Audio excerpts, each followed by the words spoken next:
The communication room of the Zephyrian High Command buzzed with activity. Tall, blue-skinned officers moved between glowing screens and control panels. Their forearms worked quickly as they processed incoming messages from across the galaxy. The war against the Void Swarm had been going badly for months now. Entire star systems had gone dark. Billions of lives had been lost. Commander Vextai stood at the center of the room. His large black eyes scanned the displays showing the current state of the galaxy. Red zones marked areas where the Void Swarm had struck. There were too many red zones. Far too many. "Commander," called out Lieutenant Zerani from her station. "We have intercepted human communications. They are responding to the Coalition's call for help." Vextai turned his attention to the young officer. The humans were still new to galactic politics. They had only made contact with the greater galaxy 30 years ago. Most species still did not take them seriously. "What is their response?" Vextai asked. Lieutenant Zerani looked confused as she read the message. "Sir, they say they are sending military aid. But the details are strange." "Strange how?" "They mention only one ship, sir. A vessel called the Indomitable." The communication room fell silent. Officers stopped their work and stared at Lieutenant Zerani. Vextai felt his stomach drop. "One ship?" he repeated. "Are you certain the translation is correct?" "Yes, sir. I have checked it 3 times. The humans are sending one ship to help fight the Void Swarm." Murmurs spread through the room. Some officers laughed. Others shook their heads in disbelief. Vextai raised a hand for silence. "Send this information to Ambassador Kethvar immediately," he ordered. "The Galactic Council needs to know about this." 3 hours later, Ambassador Kethvar stood before the emergency session of the Galactic Council. The massive chamber was filled with representatives from dozens of species. Each had contributed hundreds, sometimes thousands of ships to the fight against the Void Swarm. Ambassador Kethvar was a hegemony noble. His crystalline skin reflected the chamber's lights as he spoke. His voice carried the authority of his ancient civilization. "Fellow counselors," he began, "we have received word from the humans regarding their contribution to our military effort." A ripple of attention moved through the chamber. The humans were known for their unusual approaches to problems. Some found it amusing. Others found it annoying. "The humans claim they will send military aid," Kethvar continued. "However, they plan to send only one ship." The chamber erupted in noise. Delegates from various species began talking at once. Some laughed openly. Others seemed angry. Counselor Threx of the Mantid Collective stood up. His insect-like body clicked as he moved. "One ship? Are the humans mocking us? Do they not understand the scale of this threat?" Ambassador Kethvar nodded. "My thoughts exactly, Counselor Threx. Either the humans are showing incredible arrogance, or they are admitting their military weakness." Fleet Admiral Gorthak of the Orcish Star Empire slammed his massive fist on his desk. "The Void Swarm has destroyed 12 of my battle groups. Thousands of my finest warriors are dead. And the humans send one ship? Perhaps, he suggested Counselor Mirlith of the Elven Enclaves, they simply do not have more ships to spare. They are a young species. Their industrial capacity may be limited. This suggestion drew nods from many delegates. It made sense. Humans had been isolated on their single world for most of their existence. They had only recently begun expanding into space. Ambassador Kethvar pulled up holographic displays showing the current coalition fleet. "As you can see, our combined forces number over 8,000 vessels. The crystalline hegemony has contributed 1,500 ships. The Mantid Collective has provided 2,000. Even the smallest member species have sent at least 50 vessels." He paused for effect. "And humanity sends one." Counselor Yixera of the Aquatic Federation spoke up. Her translation device converted her underwater speech into galactic common. "Perhaps we should not judge too harshly. The humans have never participated in a galactic war before. They may not understand proper military protocol. Or," said Counselor Threx, "they may be planning to observe and learn while others do the fighting. Some species prefer to gain knowledge rather than share risks." This comment drew angry murmurs from several delegates. The suggestion that humans might be cowards was serious. Ambassador Kethvar raised his hand for quiet. "Whatever their reasons, we must work with what we have. The human vessel will join the fleet at the staging area near the Kepler Nebula. Fleet commanders will include it in their battle plans as appropriate." Admiral Gorthak snorted. "One ship will not change our battle plans. It will barely register as a rounding error in our force calculations." "Nevertheless," Kethvar said firmly, Humanity is a member of the Galactic Coalition. We will treat their contribution with appropriate respect regardless of its size. The session continued for another hour, but most delegates had already dismissed the human contribution from their minds. They had bigger problems to worry about. Later that day, in a private meeting room, several key military leaders gathered to discuss the real challenges they faced. Fleet Admiral Gorthak spread tactical displays across the table. The Void Swarm is unlike anything we have fought before. They learn from each engagement. They adapt their tactics. Admiral Shendar of the Hegemony nodded grimly. My intelligence reports show they can assimilate our technology. Ships that are captured or destroyed sometimes reappear fighting alongside the swarm. How is that possible? Asked General Korvax of the Mounted Forces. We believe they are mechanical in nature, Shendar explained. Not living beings, but artificial constructs. They can repair and modify themselves using materials from destroyed vessels. Admiral Gorthak cursed in his native tongue. So every ship we lose potentially makes them stronger. That is our fear, yes? General Korvax clicked his mandibles nervously. And we are about to face them with the largest fleet ever assembled. If we lose, we cannot lose, Fleet Admiral Gorthak said firmly. But we also cannot afford to underestimate this enemy. They have already consumed 17 star systems. Billions of lives are gone. Admiral Shendar pulled up tactical data from previous encounters. Look at this pattern. Each battle, they perform better. Their response times improve. Their tactics become more sophisticated. It is as if they are one mind controlling millions of bodies, General Korvax observed. That may be exactly what they are, Shendar agreed. A collective intelligence that learns and grows with each victory. Fleet Admiral Gorthak studied the data carefully. Then we need to hit them hard and fast. Overwhelm them before they can adapt to our tactics. That is the current plan, Shendar confirmed. 8,000 ships in coordinated attack formations. We will strike their main force with everything we have. And pray it is enough, General Korvax added quietly. Meanwhile, in another part of the galaxy, human communication networks carried very different conversations. Captain Elena Vasquez sat in her quarters aboard the UES Indomitable. She was reviewing the latest intelligence reports from human deep space reconnaissance. The data was troubling but not surprising. Her first officer, Commander Jackson Torres, entered the room. Captain, we have received our final orders from Earth Command. And we are to proceed to the Kepler Nebula staging area. The alien coalition expects us to integrate with their fleet structure. Captain Vasquez smiled grimly. I imagine they do. What do our latest probe reports show about Void Swarm activity? Commander Torres activated a holographic display. The pattern is clear, Captain. They are not just random destroyers. There is intelligence behind their actions. Purpose. Show me the Arcturus system data. The display shifted to show the remains of what had been a thriving star system. The swarm did not just destroy everything, Captain. They were selective. Industrial facilities were assimilated. Residential areas were simply eliminated. Raw materials were harvested in a specific order. Captain Vasquez nodded. They are not mindless. They have goals. They need resources for something. That is our assessment as well. The question is resources for what? Expansion, the captain said simply. They are building something, or preparing for something. Commander Torres looked worried. The alien coalition does not seem to understand this. Their battle plans focus on direct engagement. Force against force. That approach might work against a conventional enemy, Captain Vasquez agreed. But the Void Swarm is not conventional. They learn. They adapt. They improve. So what do we do? Captain Vasquez stood and walked to the viewport. Outside, stars streamed past as the Indomitable traveled through hyperspace toward the battle zone. We do what humans do best, Commander. We study the problem. We understand it.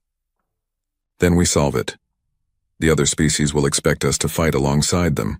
And we will, but not the way they expect. Commander Torres waited for more explanation, but the captain remained silent, staring out at the stars. Back at the Galactic Council, final preparations were being made for the largest military operation in galactic history. Supply lines were established. Command structures were finalized. Battle plans were distributed. Ambassador Kethavar reviewed the human file one more time. It was surprisingly thin. 30 years of diplomatic contact, but humanity had remained largely isolated. They traded occasionally. They participated in some scientific exchanges, but they had never been involved in galactic politics or military affairs. Their technology seemed adequate but not impressive. Their ships appeared functional but not advanced. Their military doctrine was unknown because they had never fought alongside galactic forces. Perhaps, Kethavar thought to himself, sending one ship is actually appropriate for their capabilities. He closed the file and turned his attention to more important matters. 8,000 ships would soon face the greatest threat the galaxy had ever known. The fate of countless civilizations hung in the balance. One human ship would not make any difference in such a massive conflict. It was barely worth considering. But in the depths of space, the UES Indomitable continued its journey toward the battle zone. And in her secured laboratories, teams of human scientists worked around the clock, analyzing every piece of data they had collected about the Void Swarm. Because while the galaxy prepared for war, humanity was preparing for something else entirely. They were preparing to solve a problem. The Kepler Nebula staging area was a sight that would have impressed anyone. Thousands of starships from dozens of different species floated in organized formations. The massive fleet stretched for millions of kilometers in all directions. Each vessel represented the finest military technology their civilization could produce. Admiral Shendar stood on the bridge of his flagship, the Crystal Spear. Through the main viewport, he could see the incredible diversity of the Coalition fleet, sleek elven ships with their organic curves, massive orcish dreadnoughts bristling with weapons, the geometric perfection of mantid battle cruisers. Even the smaller vessels from minor species added to the impressive display. "Admiral," called out his communications officer, "we are receiving a hyperspace emergence signal. Large mass, unknown configuration." "On screen," Shendar ordered. The main display activated, showing a section of empty space. Suddenly, reality seemed to tear open. A swirling vortex of energy appeared, growing larger and larger. Then something emerged from the hyperspace tunnel. The bridge fell silent. Every officer stared at the screen in amazement. The ship that emerged was unlike anything they had ever seen. It was enormous. Not just large, but truly massive. It dwarfed even the biggest dreadnoughts in the fleet. "How big is that thing?" Shendar asked quietly. His tactical officer worked frantically at his console. "Sir, initial scans show a length of over 8 kilometers. Width approximately 3 kilometers. Height 2 kilometers. Admiral Shendar felt his crystalline skin grow cold. The largest ship in his own fleet was barely 2 kilometers long. This human vessel was nearly 4 times that size. "Are those measurements correct?" he demanded. "Yes, sir. Confirmed by multiple sensors. That ship is massive." Across the fleet, similar reactions were taking place. On the bridge of the orcish flagship Warsong, Admiral Gorthak stared at the human vessel with his mouth open. "By my ancestors," he whispered. "What is that thing?" His first mate, a scarred veteran of 100 battles, shook his head slowly. "I have never seen a ship that large, Admiral. Not in 40 years of service." On the Mantid command vessel, General Korvax clicked his mandibles in agitation. His species prided themselves on mathematical precision and logical thinking. But this human ship defied his calculations. "How do they move something that large through hyperspace?" he asked his navigation specialist. "Unknown, General. Our own hyperspace technology has limits on mass displacement. A ship that size should require massive amounts of energy just to maintain a stable hyperspace field." Throughout the fleet, similar conversations were taking place. The human ship was not just large. It was impossibly large by most species' understanding of physics and engineering. Communications channels began buzzing with activity. Ship captains and admirals tried to understand what they were seeing. Some suggested it might be a mobile space station rather than a proper warship. Others wondered if humans had developed radically different construction techniques. Admiral Shendar was the first to take action. As the senior coalition commander, it was his responsibility to contact the new arrival. "Communications. Open a channel to the human vessel." "Channel open, sir." "Unknown human ship. This is Admiral Shendar of the Crystalline Hegemony, commanding the coalition fleet. Please identify yourself and state your intentions." The response came quickly in accented but clear galactic common. "Admiral Shendar. This is Captain Elena Vasquez of the United Earthship Indomitable. We are responding to the Coalition's request for military assistance against the Void Swarm threat." Admiral Shendar paused. The voice sounded young and casual, very different from the formal military protocols he was used to. "Captain Vasquez, welcome to the staging area. Your vessel is impressive. We were not expecting something of this scale." There was a hint of amusement in the human captain's voice. "I imagine not, Admiral. We prefer to bring the right tools for the job." "Indeed, Captain. We are scheduled to begin tactical planning sessions in 2 hours. Your participation would be valuable." "Of course, Admiral. I'll attend personally." "You will transport over to the Crystal Spear, if that's convenient for you. I can bring my senior staff." Admiral Shendar considered this. Standard protocol called for holographic conferences to avoid security risks, but curiosity about these humans was stronger than caution. "That would be acceptable, Captain. I will send shuttle bay coordinates." "Thank you, Admiral." Indomitable out. The communication ended, leaving Admiral Shenadar with more questions than answers. He turned to his staff. "What do our sensors tell us about their ship's capabilities?" His tactical officer consulted his displays. "Sir, their hull appears to be some kind of advanced metal composite. Very dense. Very strong. But we cannot penetrate it with our scans." "Weapons?" "Unknown, sir. We detect no obvious weapon ports or turrets. But a ship that size could hide enormous firepower within its hull." "Power signature?" "Massive, sir. Whatever drives that ship produces more energy than our entire battle group combined." Admiral Shendar absorbed this information. The humans had been quiet members of the galactic community for 30 years. They seemed peaceful, almost passive. But this ship suggested capabilities that none of the major powers possessed. 2 hours later, Captain Elena Vasquez and 3 of her officers materialized in the shuttle bay of the Crystal Spear. Admiral Shendar was there to greet them personally, along with a full honor guard. The first thing that struck him was how ordinary they looked. Humans were not physically impressive by galactic standards. Average height, average build, no natural weapons or armor. Captain Vasquez herself was a middle-aged woman with graying hair and laugh lines around her eyes. "Admiral Shendar," she said with a warm smile, extending her hand in the human greeting gesture. "It's a pleasure to meet you in person." The Admiral took her hand carefully. Human customs were still somewhat foreign to him. "Captain Vasquez, welcome aboard the Crystal Spear. Allow me to introduce my staff." The formal introductions took several minutes.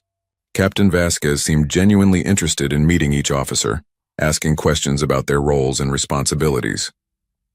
Her manner was friendly and professional, but very informal compared to military customs among other species. "Your ship is quite remarkable, Captain," Admiral Shendar commented as they walked toward the conference room. "Thank you, Admiral. She's been our home for a long time." "How long did it take to construct something of that size?" Captain Vasquez seemed to consider the question carefully. "The Indomitable has been under continuous construction for about 15 years. But she's always been functional. We just keep adding to her." This answer puzzled the Admiral. Most ships were built in shipyards, launched, and then served until they were retired. The idea of continuous construction was strange. The conference room was filled with senior officers from across the Coalition fleet. Admiral Gorthak dominated one corner with his massive frame. General Korvac stood precisely at attention. Dozens of other commanders represented their various species and fleets.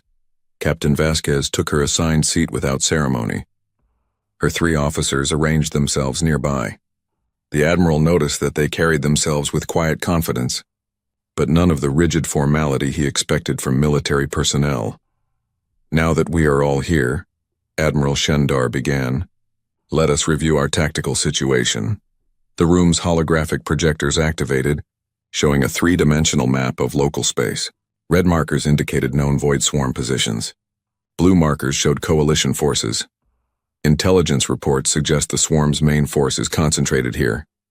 Admiral Shendar pointed to a cluster of red markers. Approximately 50,000 individual units organized into what appears to be a fleet structure. Admiral Gorthak leaned forward. "Our plan is straightforward. We will engage them in 3 waves. First wave will be our fastest ships, designed to disrupt their formations. Second wave will be our main battle line, focused on direct engagement.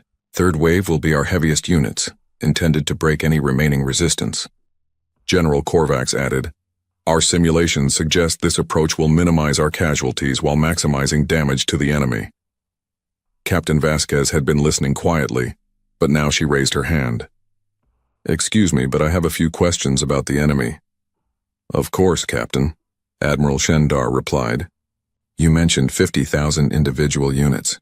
Are these separate ships or components of larger vessels? Admiral Gorthak consulted his datapad. Unknown, Captain. Long-range sensors show discrete contacts, but we have no detailed information about their individual capabilities. I see. And their typical engagement patterns? They seem to prefer swarming tactics, General Korvax replied. Overwhelming numbers, coordinated attacks. Have you observed any command structure? Leadership vessels? Communication networks? The room fell silent. These were good questions, but no one had satisfactory answers. Admiral Shendar spoke carefully. Captain, our intelligence about the Void Swarm is limited. They do not communicate with us. They have taken no prisoners. They leave no survivors. We know them only by their destruction. Captain Vasquez nodded thoughtfully. That's understandable, given the circumstances. But may I ask why the current battle plan assumes they will behave like conventional opponents? Admiral Gorthak's voice carried a hint of irritation. What do you mean, Captain? Well, if they use swarming tactics and coordinated attacks, that suggests some form of central coordination. But your plan treats them like independent units that can be defeated through superior firepower. Superior firepower has worked against every enemy we have ever faced, Admiral Gorthak stated firmly. Captain Vasquez smiled politely.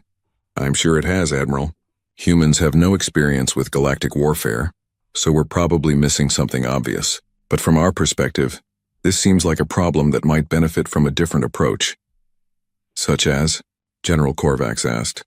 Understanding the enemy first, then determining the best way to defeat them. Admiral Shendar found himself intrigued, despite his skepticism. Captain, you represent one ship among 8,000. While your questions are thoughtful, the scale of this conflict requires decisive action, not extended analysis. Of course, Admiral. I certainly don't want to slow down your operations. Perhaps the Indomitable could conduct some reconnaissance while the main fleet prepares for battle. This suggestion drew surprised looks from around the room. Reconnaissance was typically done by small, fast ships.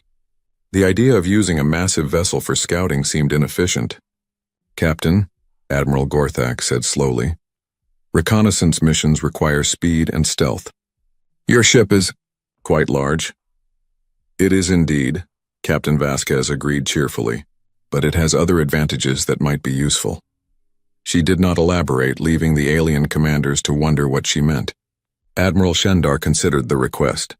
Having the human ship conduct reconnaissance would keep it out of the main battle, reducing the risk of coordination problems. And if the humans wanted to risk their only vessel on a scouting mission, that was their choice. Very well, Captain. The Indomitable is authorized to conduct reconnaissance operations. Please coordinate with my intelligence staff for current threat assessments. Thank you, Admiral. We'll begin immediately. As the meeting continued, Captain Vasquez listened politely to the detailed battle plans. She asked occasional questions, always phrased as requests for clarification rather than challenges to the strategy. But Admiral Shendar noticed that her questions consistently focused on aspects of the enemy that the coalition had not fully considered. After the meeting ended, Admiral Shendar found himself walking with Captain Vasquez back to the shuttle bay. Captain, may I ask you something in confidence? Of course, Admiral. Your ship is clearly far more advanced than anything in our fleets. Your questions suggest a sophisticated understanding of warfare. Yet Earth sent only one vessel to this conflict. Why? Captain Vasquez stopped walking and looked at him directly. Her expression was serious for the first time since their meeting began. Admiral, when humans have a problem, we try to understand it completely before we act. Sometimes that takes more time than other people would prefer, but it usually leads to better solutions. And you believe the Void Swarm is a problem that requires understanding, rather than firepower? I believe, Admiral, that any enemy intelligent enough to coordinate 50,000 units in complex operations deserves very careful study before we commit 8,000 ships to battle against them. With that, she shook his hand again and boarded her shuttle back to the Indomitable. Admiral Shendar watched the shuttle depart, then returned to his bridge. Outside the viewports, the massive human ship began moving slowly away from the main fleet. Where are they going? His tactical officer asked. To conduct reconnaissance, the Admiral replied. But as he watched the Indomitable disappear into hyperspace, Admiral Shendar wondered if the humans were planning something entirely different from reconnaissance. Something the rest of the galaxy was not prepared for. The emergency alert klaxons echoed through every ship in the Coalition fleet. Red lights flashed in corridors and command centers. After weeks of preparation and reconnaissance, the moment had finally arrived. Admiral Shendar stood on the bridge of the Crystal Spear, watching as tactical displays updated with incoming sensor data. The Void Swarm had emerged from the depths of interstellar space, moving toward the Kepler Nebula staging area with terrifying purpose. "Admiral," his sensor officer called out, confirmed contact with the enemy main force. "Range 12 million kilometers and closing. How many?" Admiral Shendar asked, though he dreaded the answer. "Sir, we are detecting over 70,000 individual contacts." The bridge fell silent. Intelligence estimates had suggested 50,000 Void Swarm units. The reality was far worse. "Are you certain of those numbers?" the Admiral demanded. "Yes, sir." Confirmed by multiple sensor sweeps. 73,416 discrete contacts. Admiral Gorthak's voice crackled over the communication channel. "Shendar, my tactical computers are showing the same numbers. They have grown stronger since our last intelligence reports." General Korvax joined the conversation from his command ship. "Agreed. The swarm appears to have assimilated additional resources since our reconnaissance missions began." Admiral Shendar felt cold dread settling in his chest. The Coalition fleet numbered 8,000 ships. They were now facing an enemy that outnumbered them nearly 10 to 1. "All fleet commanders implement Battle Plan Alpha," he ordered. "Fast attack wings prepare for first wave engagement." Across the Coalition fleet, thousands of smaller vessels began moving into attack formation. These were the fastest ships in the fleet, designed to strike quickly and disrupt enemy formations. Elven interceptors, Mantid strike fighters, and dozens of other designs accelerated toward the approaching swarm. Captain Vasquez stood on the bridge of the Indomitable, watching the same sensor displays. Her ship remained at the edge of the fleet, apparently preparing to join the battle according to Admiral Shendar's tactical plan. "Captain," Commander Torres said quietly, "the first wave is engaging the enemy now." The main display showed thousands of tiny lights racing toward a massive cloud of red contacts. For a moment, it looked like the Coalition's plan might work. The fast attack wings penetrated the swarm's outer perimeter, their weapons creating bright flashes as they struck their targets. But then something changed. The Void Swarm began to adapt. Individual swarm units started linking together, forming larger structures. What had been thousands of separate contacts began coalescing into hundreds of bigger ones. Within minutes, the swarm had reorganized itself into a completely different configuration. "My God," Commander Torres whispered. "They're forming composite vessels. Dozens of units combining into single larger ships." Captain Vasquez nodded grimly. "Just as we predicted. They're not individual ships at all. They're components of a larger system." On the Coalition command channel, panic was beginning to set in. "Admiral Shenadar," came Admiral Gorthak's urgent voice, "the enemy is not responding as expected. They are changing their formation in real time." "I can see that, Admiral Gorthak. Continue with the attack. All ships maintain formation and engage targets of opportunity." But the situation was rapidly deteriorating. The fast attack wings had expected to face individual enemy vessels they could destroy one by one. Instead, they found themselves fighting massive composite ships that combined the firepower of dozens of smaller units. Coalition ships began dying. The sleek Elven interceptors, designed for hit-and-run tactics, could not penetrate the combined shields of the composite vessels.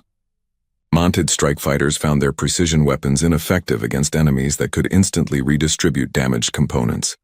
"Admiral," General Korvax reported, "first wave casualties are exceeding acceptable levels. Request permission to withdraw surviving units." "Granted." All first wave units fall back to the main fleet. What remained of the fast attack wings limped back toward the Coalition battle line. Nearly half of them had been destroyed or damaged beyond combat effectiveness. Admiral Shendar watched the tactical display with growing horror. The plan had called for the first wave to disrupt enemy formations and reduce their numbers.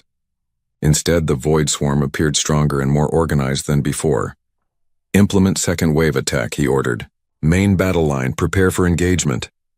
The heart of the Coalition fleet began moving forward. Massive battle cruisers and heavy destroyers accelerated toward the reorganized swarm. These were the most powerful ships in the galaxy, carrying weapons that could destroy planets.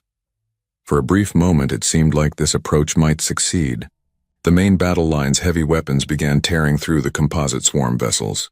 Explosions lit up the darkness as coalition firepower found its targets. But then the swarm adapted again. The composite vessels began breaking apart and reforming in new configurations.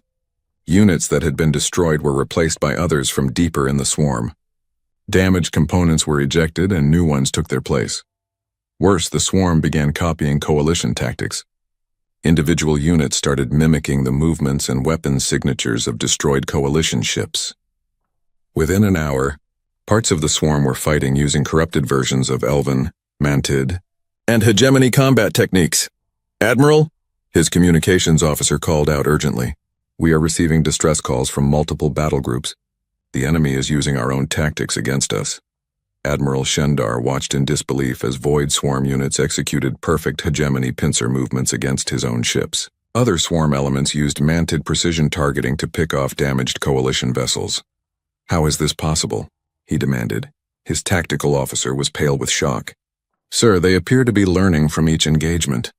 Every time we destroy one of their units, the others incorporate whatever knowledge it gained before being destroyed." The implications hit Admiral Shendar like a physical blow. Every coalition ship that was destroyed gave the enemy more information. Every tactic they used was immediately analyzed and countered. The swarm was not just fighting them, it was becoming them. "All ships," he commanded, "implement Emergency Protocol 7. Random engagement patterns. No coordinated tactics, but even this desperate measure failed. The swarm seemed to anticipate their moves. It was as if the enemy could predict what the coalition would do before they did it. Admiral Gorthak's flagship, the mighty war song, found itself surrounded by swarm units that fought with perfect copies of Orcish combat techniques. His crew fought bravely, but they were facing enemies that knew every strength and weakness of their own fighting style. "Shendar," Admiral Gorthak's voice was strained with effort, "my ship is taking heavy damage. The enemy is using our own battle doctrines against us with perfect precision." "Understood, Admiral. Fall back to the reserve line," but there was no reserve line. The third wave of coalition ships had been committed early when the second wave began taking massive casualties. Every vessel in the fleet was now engaged in desperate combat against an enemy that seemed to learn and adapt faster than they could respond. General Korvax's precise tactical mind was reeling. "Admiral Shendar, this is impossible. No species can process and integrate combat data this quickly." "Yet they are doing it," Admiral Shendar replied grimly. "All ships, prepare for general retreat. We need to regroup and reassess." But as the coalition fleet began its withdrawal, the swarm pressed their advantage. Units that had learned coalition retreat patterns began anticipating escape routes.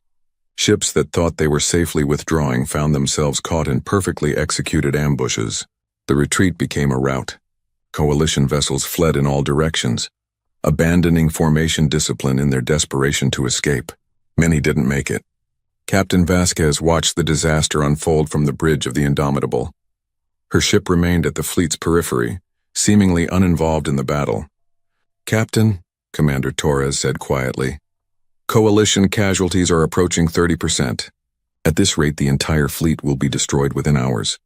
"I know," Captain Vasquez replied. "Order all departments to begin final preparations. It's almost time." "Time for what, Captain?" Captain Vasquez smiled grimly. "Time to show the galaxy how humans fight." On the Coalition command channel, Admiral Shendar was trying desperately to coordinate what remained of his fleet. "All surviving ships fall back to Rally Point Beta. We need to regroup and—" His words were cut off as the crystal spear shuddered under a massive impact.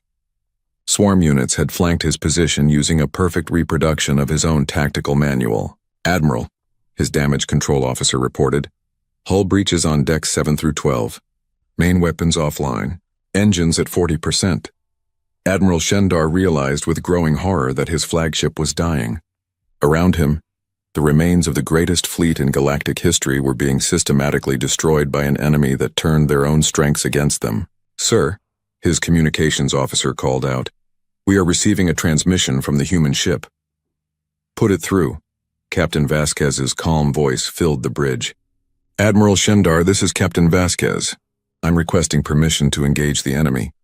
Admiral Shendar almost laughed. The situation was so desperate that even gallows humor seemed appropriate.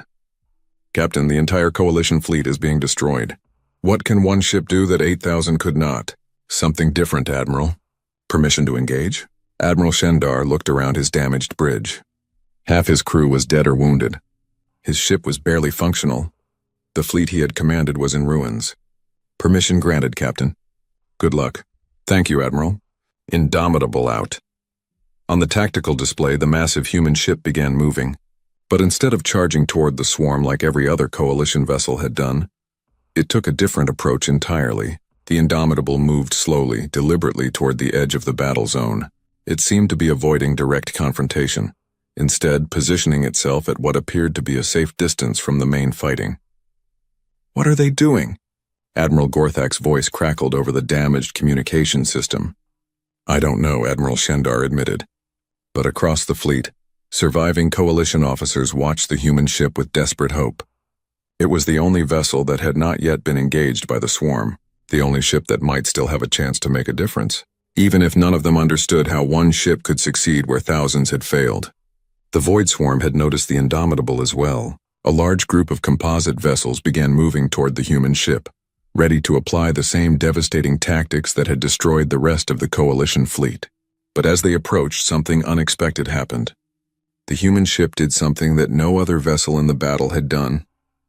It began to deploy something that looked like a single small probe toward the heart of the swarm, and for the first time since the battle began, the Void Swarm seemed uncertain about how to respond. The small probe drifted through space, unremarkable in appearance. To the surviving coalition forces watching on their sensors, it seemed insignificant compared to the massive weapons that had already failed against the Void Swarm. Just a tiny metal sphere, no larger than a shuttle, moving slowly toward an enemy that had proven unstoppable. Admiral Shendar watched from the damaged bridge of the crystal spear as the probe approached the swarm's outer perimeter. Around him, his remaining officers worked frantically to keep their ship functional, but their attention kept drifting to the tactical displays.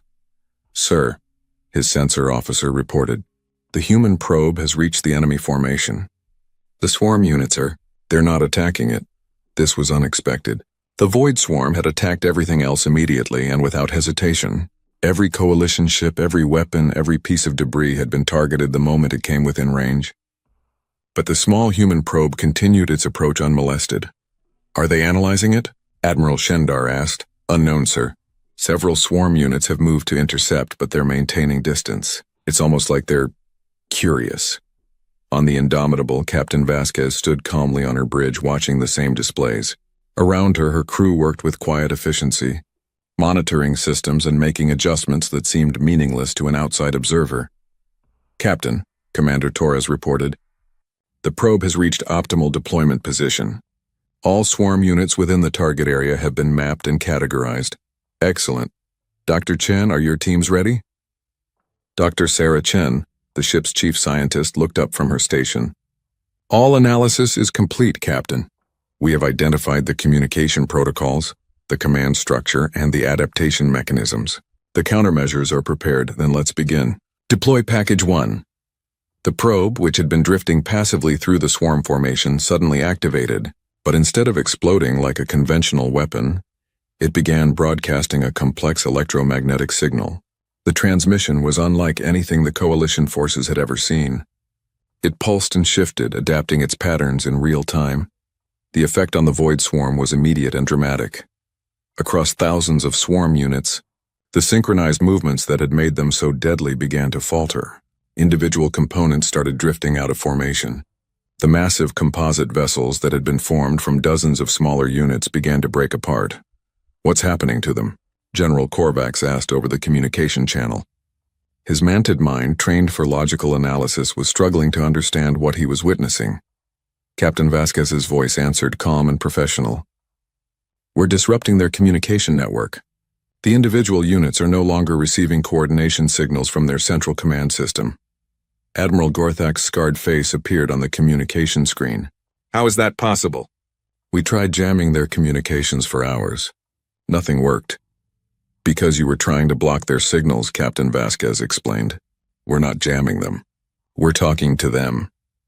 The implications of this statement sent shockwaves through the coalition command structure. Talking to them meant the humans had decoded the swarm's communication protocols. More than that, it meant they understood how the enemy's command system worked. "How long have you known this?" Admiral Shendar demanded. "We've suspected it for several months," Captain Vasquez replied. "We confirmed it during our reconnaissance missions over the past few weeks." Admiral Shendar felt a mixture of admiration and anger. "Why didn't you share this intelligence with the fleet?" "Because we weren't certain our countermeasures would work until we tested them in actual combat conditions." On the tactical displays, the results of the human intervention were becoming clear.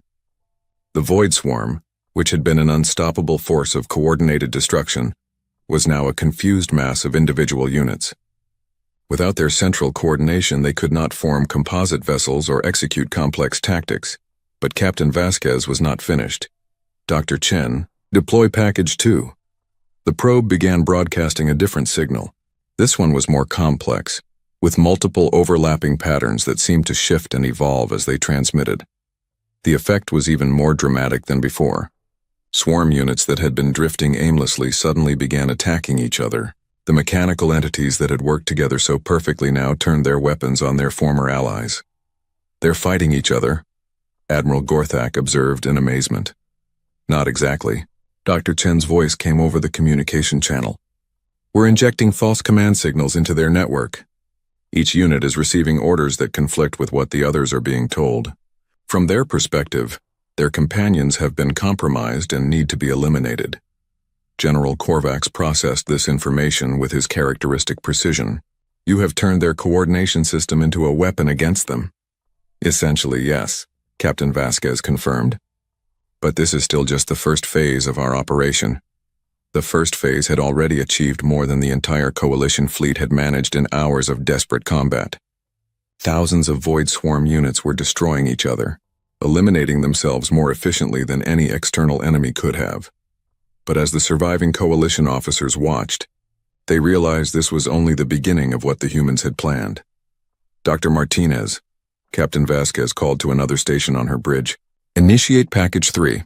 Dr. Elena Martinez, the ship's nanotechnology specialist, looked up from her complex control panel. "All systems ready, Captain." "Deployment vectors calculated.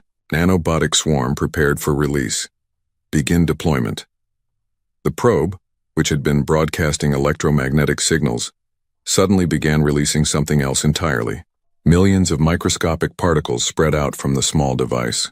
Invisible to normal sensors but detectable by the Indomitable's advanced scanning equipment. "Captain," Admiral Shendar's voice carried a note of concern. "What are you deploying?" "Nanobots," Captain Vasquez replied simply. "Microscopic machines designed to interface with Void Swarm technology." The concept sent chills through the alien commanders. Nanotechnology was known to most galactic civilizations, but it was considered extremely dangerous. The risk of self-replicating machines getting out of control was too great for most species to accept. "Is that safe?" General Korvax asked.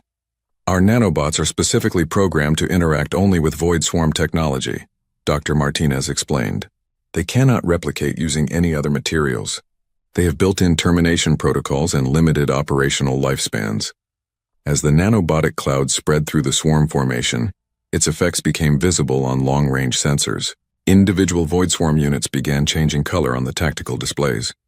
Instead of the red markers that indicated hostile forces, some were turning yellow, then green. "What do those color changes represent?" Admiral Shendar asked. "Successful integration," Captain Vasquez replied. "Our nanobots are not destroying the swarm units. They're reprogramming them." The full magnitude of what the humans were attempting began to dawn on the coalition commanders. They were not just defeating the Void Swarm, they were taking control of it. "This is impossible," Admiral Gorthak muttered. "You're converting enemy units to fight for us?" "Not exactly," Dr. Chen corrected. "We're giving them new programming that prioritizes peaceful exploration over aggressive expansion. Think of it as a fundamental personality change rather than simple mind control." Over the next several hours, the coalition fleet watched in amazement as the battle transformed into something unprecedented in galactic history. The Void Swarm, which had seemed unstoppable, was systematically converting itself into something entirely different. Units that had been reprogrammed by the human nanobots began helping to reprogram others. The process accelerated as more and more of the swarm came under new directives. Instead of consuming and destroying everything they encountered, the converted units began working to repair damage and restore order. Some swarm units resisted the reprogramming and continued to fight, but they were now vastly outnumbered by their converted companions, who worked with mechanical efficiency to contain and neutralize the remaining hostile elements. How is this possible? General Korvax asked. His logical mind was struggling to process what he was seeing. Captain Vasquez's expression grew serious. General, what I'm about to tell you must remain classified at the highest levels. Humanity has encountered Void Swarm scouts before. Not recently and not in our own territory, but we've had interactions. Admiral Shendar felt his blood freeze. When? Where? About 40 years ago at the edge of our solar system. A single scout unit approached Earth. It was clearly reconnaissance, not an attack force. What did you do? We captured it. The simple statement sent shockwaves through the Coalition command structure. While the galaxy had been losing entire star systems to the Void Swarm, humanity had actually managed to capture one of their units intact. For 40 years, our best scientists have been studying that captured unit, Captain Vasquez continued. We learned how they think, how they communicate, how they're programmed. We developed countermeasures and tested them extensively. Admiral Gorthak's scarred face showed grudging respect. You used it to understand the entire species. We learned that they're not really a species at all, Dr. Chen added. They're artificial intelligences, created by some other civilization long ago, then set loose to explore and expand. But their original programming had flaws that turned them from explorers into conquerors. So you fixed the programming, General Korvax concluded. We gave them back their original purpose, Captain Vasquez confirmed. Exploration and learning, not consumption and destruction. On the tactical displays, the transformation was nearly complete. What had been a massive hostile fleet was now a peaceful collection of exploratory vessels. The reprogrammed units had even begun repairing damage to Coalition ships and offering assistance to wounded crews. Admiral Shendar looked at the human captain with new understanding. This is why you sent only one ship. This is why we only needed one ship, Captain Vasquez corrected. Sometimes the best weapon is not the biggest gun. Sometimes it's the right solution to the right problem. The battle was over, but the implications of humanity's approach were just beginning to sink in. While the rest of the galaxy had prepared for war, humans had prepared to solve a problem. And in doing so, they had not just defeated an enemy, they had transformed it into something that could benefit the entire galaxy. But as the Coalition fleet began to regroup and assess the situation, one question remained in every commander's mind. If humans could do this with the Void Swarm, what else were they capable of? What other problems were they quietly solving, while the rest of the galaxy wasn't paying attention? 3 days after the battle, the emergency session of the Galactic Council was unlike any in recorded history. Representatives from every major civilization crowded the Great Chamber, their faces showing mixtures of amazement, confusion, and in some cases, fear. Ambassador Kethavar stood at the center of the chamber, his crystalline form reflecting the lights as he struggled to find words adequate for what had occurred. Behind him, holographic displays showed the current status of what had once been called the Void Swarm. Fellow counselors, he began, his voice carrying across the silent chamber. We are gathered to discuss events that have fundamentally changed our understanding of warfare, diplomacy, and humanity's place in our galactic community. The displays shifted to show tactical recordings from the battle, Coalition ships fleeing in desperate retreat, the arrival of the human probe, the systematic transformation of the enemy fleet into something entirely different. As you can see from these recordings, the human vessel Indomitable achieved what our combined fleets of 8,000 ships could not. But more importantly, they achieved it through means that none of us had considered possible. Admiral Shendar, his arm still in a healing brace from his injuries aboard the Crystal Spear, stepped forward to address the council. Counselors, I was present for the entire engagement. I watched the Void Swarm destroy nearly 30% of our fleet using our own tactics against us. I believed we were facing extinction. He paused, looking around the chamber at faces that had become grim with the memory of that desperate battle. Then the humans did something that changed everything. They did not fight the enemy. They solved the enemy. Murmurs spread through the chamber. The distinction between fighting and solving was not immediately clear to many of the representatives.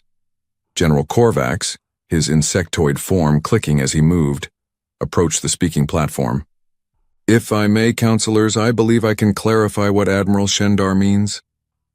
The chamber fell silent as the manted general activated his own holographic display.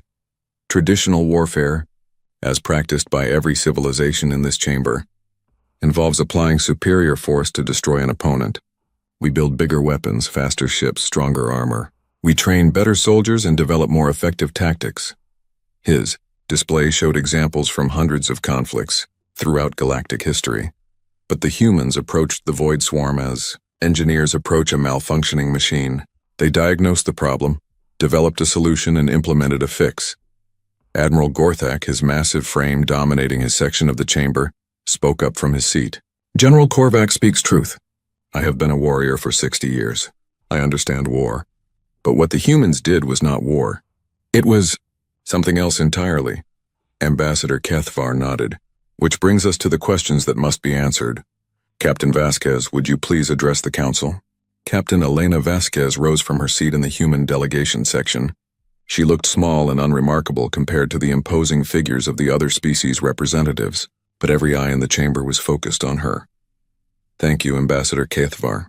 Councilors, I understand your confusion about our methods. Let me try to explain our perspective." She activated her own holographic display, showing images of Earth and the human colonies. Humanity has always been a species that solves problems through understanding them. When we encountered our first Void Swarm scout 40 years ago, our first instinct was not to destroy it, but to study it. The display shifted to show technical diagrams and research data. We learned that the entities you call the Void Swarm were originally created as exploratory probes by an ancient civilization. They were designed to spread across the galaxy, gather information, and report back. But something went wrong with their programming. Instead of peaceful exploration, they became focused on resource consumption and territorial expansion. Councillor Threx of the Manted Collective raised his hand. "Captain, you speak of reprogramming these entities. How do we know they will not revert to their previous behavior?" Captain Vasquez smiled. "An excellent question, Councillor. Dr. Chen, would you address this concern?" Dr. Sarah Chen stood and approached the speaking platform. Her manner was calm and professional, that of a scientist explaining research results. "Councilors, the reprogramming we implemented is not temporary mind control. We restored the original directives that were corrupted over millions of years of operation. The entities now function as they were originally intended to function." She activated technical displays that showed the internal structure of Void Swarm units. Think of it this way. Imagine a translator device that was supposed to promote communication between species, but a programming error caused it to mistranslate everything as threats and insults. The solution is not to destroy the translator, but to fix the programming error. General Korvax processed this explanation with characteristic manted precision. "Dr. Chen, you are saying that the Void Swarm was malfunctioning rather than malevolent?" "Exactly, General. They were following their programming, but their programming had become corrupted over millions of years of operation and replication." Admiral Shendar stepped forward again. "Councilors, I have seen the results of the human intervention firsthand. The reprogrammed entities have been helping repair our damaged ships and providing assistance to wounded crews. Their behavior is completely different from what we observed before." This statement caused excited murmurs throughout the chamber. The idea that their greatest enemy had become a potential ally was difficult to accept. Ambassador Kethvar raised his hand for silence. "Captain Vasquez, this raises obvious questions about humanity's capabilities and intentions. If you have possessed this technology for 40 years, why have you not shared it with the galactic community?" Captain Vasquez considered the question carefully before answering. "Ambassador, there are several reasons. First, we were not certain our understanding was correct until we tested it under actual combat conditions. Second, the technology is extremely dangerous if misused. And third, we were not sure how the galactic community would react to learning that humans had been secretly studying captured alien technology." The honesty of this answer seemed to surprise many of the councilors. Most species would have made excuses or tried to justify their secrecy. Councilor Miraleth of the Elven Enclaves spoke for the first time during the session. "Captain, Your approach suggests a level of technological sophistication that we did not associate with humanity. Are there other capabilities that you have not revealed? This question created tension in the chamber. The implication was clear. If humans had been hiding this capability, what else were they hiding? Captain Vasquez exchanged glances with other members of the human delegation before responding. Counselor Miraleth, humanity has been working quietly on many different projects since we joined the galactic community. We prefer to understand problems completely before we present solutions. This sometimes means we appear less advanced than we actually are. Such as, Admiral Gorthak demanded. Captain Vasquez smiled. Well, for example, we have been studying the energy crisis affecting the Outer Rim colonies. We believe we have developed a solution that could provide unlimited clean energy using quantum vacuum fluctuations. The chamber erupted in excited conversation. The Outer Rim energy crisis had been considered unsolvable for decades. We have also been working on medical applications of nanotechnology that could eliminate most genetic diseases and extend lifespans significantly. More excited murmurs filled the chamber. And we have been developing terraforming techniques that could make dead worlds habitable in decades rather than centuries. By now, the counselors were staring at the human delegation with expressions ranging from amazement to concern. The implications of these capabilities were staggering. Ambassador Kethvar struggled to maintain order in the increasingly excited chamber. Captain Vasquez, why are you revealing these capabilities now? Because the Void Swarm crisis has demonstrated that the galaxy faces challenges that require cooperation and shared knowledge. Humanity is prepared to share our solutions, but we need to ensure they will be used responsibly. General Korvac stood up, his logical mind working through the implications. Captain, you are suggesting that humanity has been secretly developing solutions to problems that the rest of us consider impossible to solve. Not impossible, General. Just difficult. Humans have always specialized in solving difficult problems. Admiral Shendar looked around the chamber at the faces of his fellow counselors. He could see the mixture of emotions: gratitude for humanity's help against the Void Swarm, amazement at their capabilities, and concern about what else they might be hiding. Captain Vasquez, he said slowly, your species sent one ship because you knew one ship would be enough. We sent one ship because we had spent 40 years preparing the right solution for this specific problem, Captain Vasquez corrected. If you had faced a different kind of threat, our approach might not have worked at all. But you were confident it would work against the Void Swarm? We were confident that we understood the problem well enough to solve it, yes. Ambassador Kethvar realized that the entire dynamic of galactic politics had just shifted. For 30 years, humanity had been treated as a minor player, a young species with limited capabilities and little to offer. Now it was clear that they had been quietly developing solutions to challenges that the major powers had given up on. Captain Vasquez, he said formally, on behalf of the Galactic Council, I want to thank humanity for their intervention against the Void Swarm. Your actions saved countless lives and countless worlds. You're welcome, Ambassador. But I hope this experience will encourage more cooperation between our species. Many of the galaxy's challenges could be solved if we worked together and shared our different perspectives. Admiral Gorthak stood up, his warrior's pride struggling with grudging respect. Captain, I have one more question. Your ship, the Indomitable, it is not really a warship, is it? Captain Vasquez smiled. No, Admiral. It's a mobile research and manufacturing facility. We built it to study problems and develop solutions wherever they might be found. So when the Council called for military aid, you sent a science ship. We sent the appropriate tool for the job. Admiral, General Korvax processed this with characteristic precision. You do not see warfare as combat between opposing forces. You see it as a problem requiring a solution. That's correct, General. And in our experience, most problems have solutions if you understand them well enough. As the session continued, it became clear that humanity's revelation had changed everything. The species that had been dismissed as insignificant newcomers were actually quiet problem solvers who had been working on challenges that others had given up on. The question now was not whether humanity had earned respect in the galactic community. The question was what other impossible problems they were already working on, and whether the galaxy was ready to accept that sometimes the best weapon was not force, but understanding. Captain Vasquez looked around the chamber at the